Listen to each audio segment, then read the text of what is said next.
দক্ষিণেশ্বর মন্দিরে ভক্ত সঙ্গে শ্রীরামকৃষ্ণ, সপ্তম পরিচ্ছেদের তৃতীয় এবং শেষ অংশ।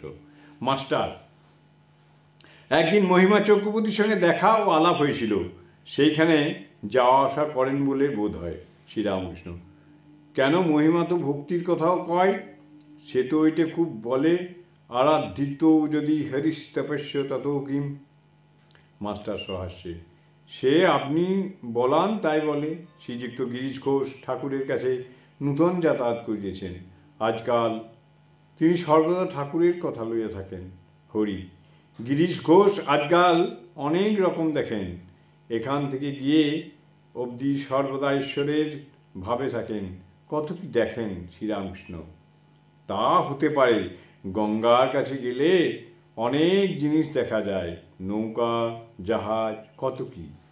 হরি: গিরিশ ঘোষ বলেন, এবার কেবল কর্ম নিয়ে থাকব, সকালে ঘড়ি দেখে দোয়াত কলম নিয়ে বসব ও সমস্ত দিন ওই বই লেখা করব।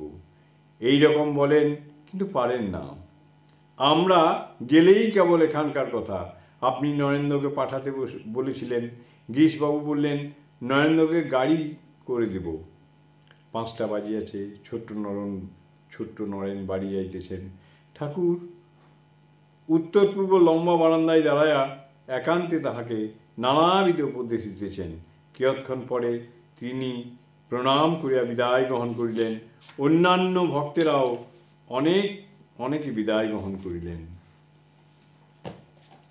শ্রীরামকৃষ্ণ ছোট্ট খাটটিতে বসিয়া মোহিনীর সঙ্গে কথা কইতেছেন।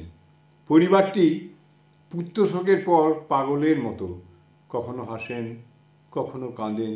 দক্ষিণেশ্বরে ঠাকুরের কাছে এসে কিন্তু শান্ত ভাব হয়। শ্রীরামকৃষ্ণ: তোমার পরিবার এখন কীরকম? মোহিনী: এখানে এলেই শান্ত হন, সেখানে মাঝে মাঝে বড় হাঙ্গামা করেন। সেদিন মরতে গিয়েছিলেন। ঠাকুর শুনিয়া কিয়ৎকাল চিন্তা হইয়া রইলেন। ঠাকুর এই কথা শুনে কিয়ৎকাল চিন্তিত হইয়া রইলেন। মোহিনী বিনীতভাবে বলিতেছেন, আপনার 2-একটা কথা বলে দিতে হবে।